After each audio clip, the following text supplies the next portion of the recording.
अस्सलाम वालेकुम व्यूअर्स, मैं हूं आपका होस्ट अब्दुर्रहमान और आज डिस्कस करेंगे इंडियन प्राइम मिनिस्टर का नया ऐलान, जिसके मुताबिक वो अपने मुल्क के 1 करोड़ घरों के ऊपर सोलर पैनल लगा कर देंगे। बहुत बड़ी खबर है क्योंकि सोलर एक जदीद टेक्नोलॉजी है और इसके बहुत सारे फायदे हैं। अब इंडिया में वैसे तो 25 करोड़ से ज्यादा घर हैं, उनमें से जो गरीब तबका है, मुतवसत तबका है, सोलर पैनल अफोर्ड नहीं करता, उनको इंडियन हुकूमत ये सोलर पैनल लगा कर देगी और उसकी मुख्तलिफ डायमेंशंस होंगी। अब यहां पर हम अक्सर बात करते हैं कि पाकिस्तानी हुकूमत इस तरह के इनिशिएटिव क्यों नहीं ले पाती।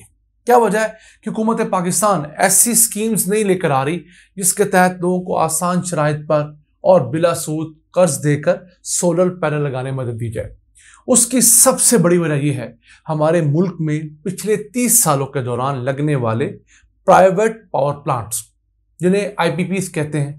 हुआ क्या, पिछले 30 सालों के अंदर हमारी हुकूमतों ने पाकिस्तान में जितने पावर प्लांट लगाए वो सारे के सारे किराए की मद में लगाए गए। यानी पावर प्लांट जिस कंपनी ने लगाया, हमने उससे मुआहदा ये किया कि हम आपसे बिजली लें या ना लें, आपने जितनी कैपेसिटी का पावर प्लांट लगा रखा है, हम इस पर आपको इतना किराया अदा करते रहेंगे। और किराया भी बदकिस्मती से डॉलर्स के अंदर अदा करने का वादा किया गया। अभी पिछले साल हम लोगों ने मुल्क भर के अंदर जो बिजली के पावर प्लांट्स लगे हुए हैं प्राइवेट सेक्टर में, उनका 2000 अरब रुपए किराया अदा किया है। हमारी टोटल बिजली की जनरेशन कॉस्ट 3500 अरब रुपए रही, यानी 3.5 ट्रिलियन रुपीस। उसमें से 2000 अरब रुपए 60% हमने सिर्फ किराया अदा किया है। 1500 अरब रुपया जो है वो हम लोगों ने सिर्फ उसकी जनरेशन की कॉस्ट अदा की है। तो सबसे बड़ी वजह है कि हम लोग उस किराए की वजह से मर रहे हैं। फिर हम लोगों ने धड़ाधड़ जरूरत से ज्यादा पावर प्लांट लगा लिए।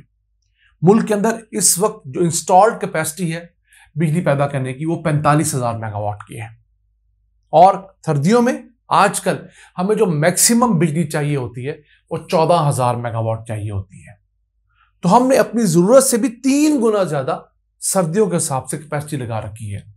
किराया हम उनको पूरे साल का अदा करते हैं, ईमानदारी से अदा करते हैं। हाँ, लेट हम हो जाते हैं, वो हमें डंडा देकर उसके जो रिकवरी भी करवा लेते हैं, लेकिन हमारे पास और ऑप्शन कोई नहीं है।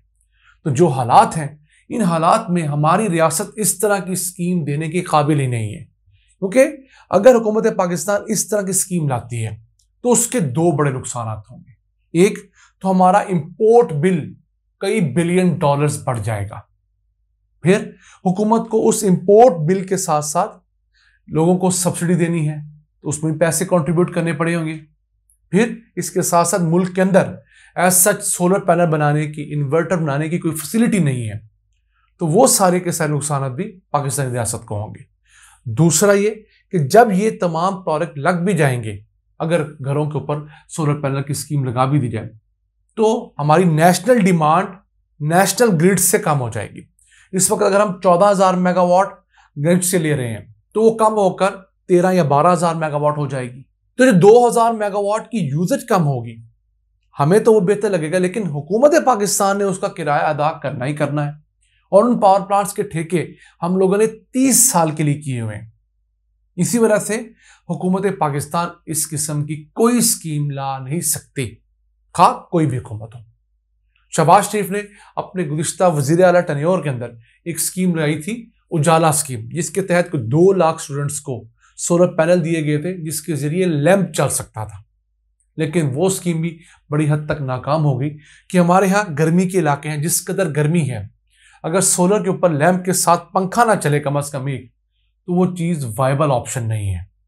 सिर्फ बच्चों के पढ़ाई के लिए या घर की यूजेस के लिए 1-2 बल्ब चलना ही उसका हल नहीं है। हमारे यहाँ बल्कि इंडिया के अंदर भी ऐसा कम से कम सोलर पैनल रेकमेंड किया जाता है जिससे 1 बल्ब और 1 पंखा जरूर चले। अब इंडिया में ऐसा जो एक छोटा सा सिस्टम है सोलर, वो 25,000 रुपये में आ जाता है। हमारे पास इसकी जो कीमत होगी कम से कम वो 3 से 4 गुना लगा ले, क्योंकि उनका 1 रुपया हमारे 3.5 रुपीज से ज्यादा का है। तो उस हिसाब से हमारे ऐसा सिस्टम 75 से 80,000 रुपये का आएगा और ये चीज जो है आम शख्स अफोर्ड नहीं कर पाता। हाँ, आप एक सोलर पैनल लगा लें, उसके साथ एक DC या इस तरह का जो भी सिस्टम लगाकर आप पंखा लगा लें या एक बल्ब जरूर लगा सकते हैं। अब इंडिया के अंदर वहां के बड़े बड़े ग्रुप सोलर मैन्युफैक्चरिंग में आ चुके हैं। मर्चेंट अडानी और टाटा जो दो बहुत बड़े ग्रुप्स हैं वहां के, ये दोनों सोलर पैनल की मैन्युफैक्चरिंग में आ चुके हैं। इसके अलावा दर्जनों ऐसे ग्रुप्स हैं जो दरमियाने और बड़े दर्जे के हैं, वो भी सोलर मैन्युफैक्चरिंग में हैं। हमारी बादकिस्मती ये है कि हमारे यहाँ अब तक कोई बाकायदा सोलर मैन्युफैक्चरिंग शुरू ही नहीं हो सकी। हम लोग जितना सोलर का इक्विपमेंट है सारा या चाइना से इंपोर्ट कर रहे हैं या हम दुनिया के दीगर मुल्कों से हैं। चाइना से हमारी इंपोर्ट सोलर की तकरीबन 80% से ज़्यादा है, बाकी कैनेडियन जर्मन है। उसकी वजह क्या है कि चाइना ऑब्वियसली हमारे करीब है, हमारे साथ लगता है, सस्ता है।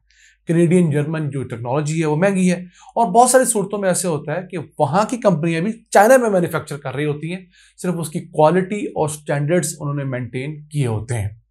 इस वजह से चाइना में चूंकि मैन्युफैक्चरिंग सस्ती है तो निस्बतन हमें सस्ता मिल जाता है। फिर हमारा यहाँ का जो सेठ है बदकिस्मती से उसे भी मैन्युफैक्चरिंग की आदत नहीं रही, क्योंकि हालात ही मुल्क में ऐसे हैं, जो फैक्ट्री लगाता है उसके ऊपर को 32 महकमे तो आके चेक करना शुरू कर देते हैं कि आपके पास ये एनओसी है, ये नहीं है, ये लेना है तो इतनी रिश्वत दें, ये इतना जलील आपको होना पड़ेगा। तो मैन्युफैक्चरिंग में कौन जाए? सारा मुल्क ट्रेडर बन गया है, और ट्रेडिंग भी कहां से कर रहा है?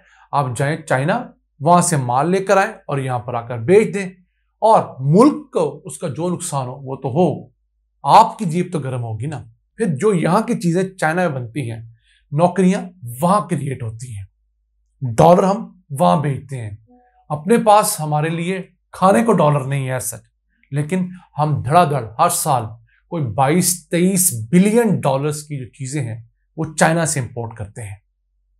चाइना से हम टेक्नोलॉजी इंपोर्ट करने में नाकाम रहे हैं, और अपने यहां ऐसा एनवायरनमेंट भी बना सके, ऐसी हम लोग जो इंडस्ट्रियल स्टेट डेवलप नहीं कर सके जहां पर चाइना की 2-3 कंपनियां आकर ही अपनी सोलर मैन्युफैक्चरिंग शुरू कर दें। ये कोई रॉकेट साइंस अब नहीं रही। दुनिया के दर्जनों मुल्क जो है वो सोलर पैनल्स बना रहे हैं, और हजारों कंपनियां सोलर पैनल्स और इन्वर्टर्स की मैन्युफैक्चरिंग में आ चुकी हैं। सिर्फ आपने मुल्क के अंदर ऐसे हालात क्रिएट करने हैं कि वो कंपनियां पाकिस्तान में आके इन्वेस्ट करने पर राजी हो जाएं। और तो और हमारी हुकूमतें अब तक सोलर पैनल मैन्युफैक्चरिंग की कोई पॉलिसी ही नहीं बना सकी। कैसी बात है? जिस तरह हम लोगों ने मोबाइल फोन मैन्युफैक्चरिंग की पॉलिसी जाकर 2021 में बनाई, जब पूरी दुनिया उस फेज से निकल चुकी थी, बहुत आगे जा चुकी थी, इसी तरह शायद हम 2024 में ये सोलर पैनल मैन्युफैक्चरिंग पॉलिसी बनाए, जिसके अंदर मुल्क के अंदर सोलर पैनल्स बनाने वालों को बरात दी जाए। उस मरात के सबब नई कंपनियां आए। अब जो मोबाइल मैन्युफैक्चरिंग पॉलिसी दी थी 2021 के अंदर, उसका फायदा क्या हुआ? 2 साल के अंदर अंदर मुल्क के अंदर 30 से ज्यादा मोबाइल फोन बनाने वाली कंपनियां लग गई।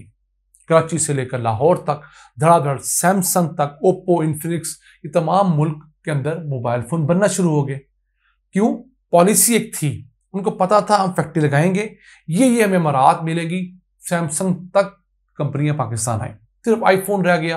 वो ना भी आए तो मैटर नहीं करता, क्योंकि उतना महंगा फोन है कि आम पाकिस्तानी उसे लेता भी नहीं है। शायद कुल मोबाइल यूजर के 5% के पास आईफोन हो पाकिस्तान में। तो उस हिसाब से आप इस चीज को समझिए कि जब तक हमारी हुकूमतें मोबाइल फोन की तर्ज पर सोलर पैनल मैन्युफैक्चरिंग और सोलर इक्विपमेंट मैन्युफैक्चरिंग की फैसिलिटी और पॉलिसी नहीं देंगी, इस मुल्क के अंदर सोलर पैनल सस्ता नहीं हो सकता। वैसे ऑलरेडी बहुत सस्ता है, आजकल तो 50-55 रुपए वॉट है, इसे मजीद सस्ता किया जा सकता है।